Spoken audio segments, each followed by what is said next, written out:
one of the main questions that I get is, what is healing? How do you heal? And to be fair, that's a fantastic question, because I myself asked the same questions when I was on my journey. I had absolutely no idea. The reason why I can never answer it in a comment or just a reply to someone's DMs is because it's not necessarily a one sentence answer. Any way that you would answer it in one sentence will always invite more questions. But let's get down to it. You are the conscious driver of your human being. Your human being is like the avatar. Your consciousness, the conscious driver aspect of you, is the non-physical aspect of you. This is the part of yourself that you go towards when you meditate. This is the observer self. But let's just keep it as simple as it's your consciousness. In moments through your life, you would have experiences that would be too emotionally distressful for you. And that emotional distress came because of lack of needs in those moments. A very common one that we all go through many, many times is being scolded as children. So being scolded as children, we have unmet needs of connection, safety, vulnerability in those moments. These are our unmet needs, and those also mean that I am not having my need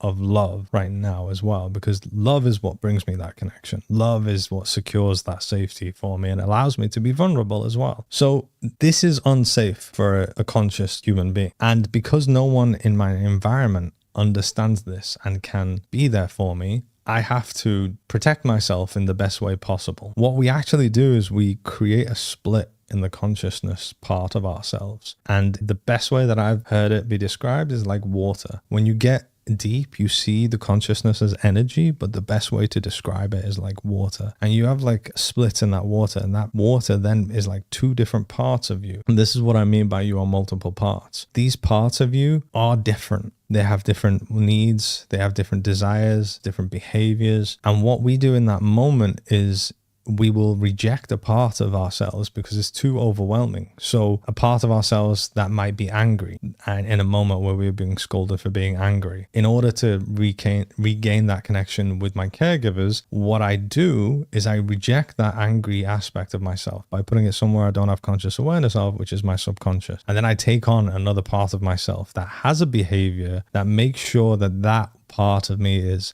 somewhere I don't have conscious awareness of, because this is how I stay safe. That has happened hundreds, if not thousands of times throughout our lives. So those parts of me are still within me. And this is why I feel heavy, because I have suppressed shame, suppressed guilt, suppressed anger, suppressed despair, fear. All of these parts carry different emotions as well. When we are suppressing, we're not suppressing emotions, we're suppressing parts of ourselves that carry emotion. So they are within me and they don't go anywhere. It's not like they disappear. And as an adult, I have gone through more experiences where more splits occur. And as an adult, I have hundreds, if not thousands of aspects of myself, which is at the consciousness level, which is the non-physical aspect of my being. And they all play a part in my entire behavior, my overall. Throughout the day, you're changing parts all the time. Now, to heal is to essentially, and I'm going to simplify this as simple as I can. Simple doesn't mean easy, it means simple, is to go back to the memory of when that part of the consciousness split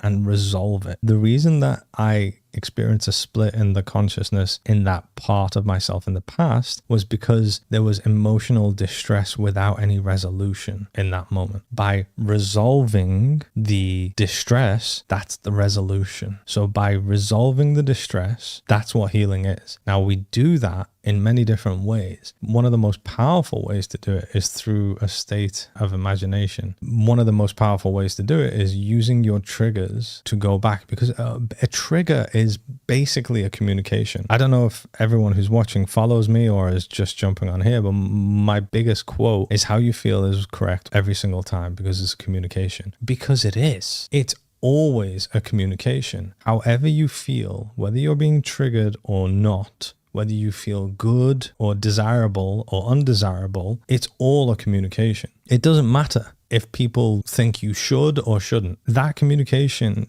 is completely and utterly from you to you about you. If I message my partner and I see that they've read the message but she's not messaged me back, and I feel anxious or angry, that's a communication to me. I'm being triggered to feel that. A trigger is kind of like your being's way of going, hey, look, there is a part of you that you need to kind of see right now, which is causing you to be out of alignment of your natural healthy state. Doesn't mean that this part's bad or wrong or doing anything wrong in the slightest. It's just that's how we work. So we would use that as what it is, a feedback. So by using the trigger, I take this part of myself on. Remember earlier I said we put these parts of ourselves that are too overwhelming to feel, somewhere we don't have conscious awareness of, which is our subconscious. This part of me is being brought to me into my awareness from my subconscious. So what I can do is learn how to take that part of myself on, and any interaction that we have with the non-physical aspect of ourselves, which is the consciousness, to our internal world, is done through our imagination. This is why when you meditate, you're imagining things. Like when you go in and you see energy, it's shown to you through imagination. Like every single connection that you have to your internal world, which is the non-physical consciousness aspect of your being, is done through your imagination. So we would communicate with this part of ourselves. And because I am not one part, I am multiple parts, I can do that. I am not this or that. I am this and that. So I can communicate with this part of myself. I can understand where this part of myself came from, what memory. The memory will be shown to me. I can allow this part of myself to finally feel that feeling, the emotion, and release it. And I can understand the unmet needs in that part in that moment through communicating with that. And because I'm in a state of imagination, I can create anything. I can do anything. So if this part of me is like, I don't like it here, I want to go, it's like, all right, cool, we'll go. Because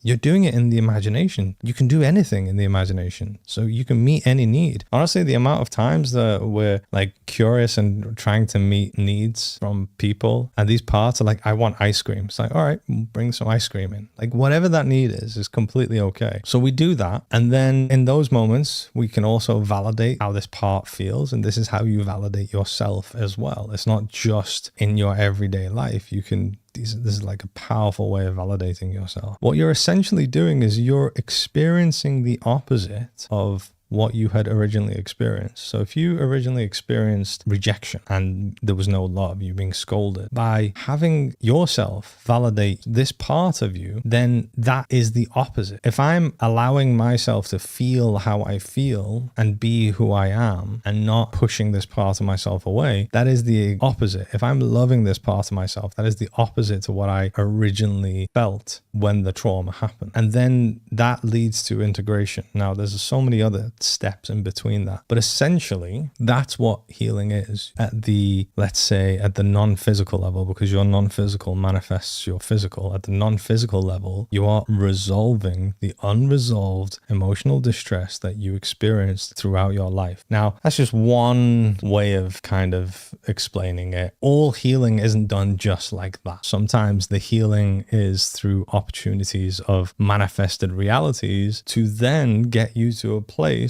of making different decisions. Your entire reality is a manifestation. And this is where tests come in. Oh, the universe is testing. Yeah, because usually what I do is I abandon myself in these scenarios. So in order for me to heal is to be there for myself to the degree where I won't abandon myself in these scenarios anymore. So my reality will manifest in a way that maybe my friend says, hey, do you want to come to this party, when I really don't want to go to this party? And because I've always been going, yeah, because I've been very concerned about upsetting other people, I'm getting opportunities to go, no, I'm okay, thanks. Because that's my truth and that's what I really want to do with my life, with my night, with my evening, whatever. That in itself is healing as well. There's different ways, but there are very, very powerful ways.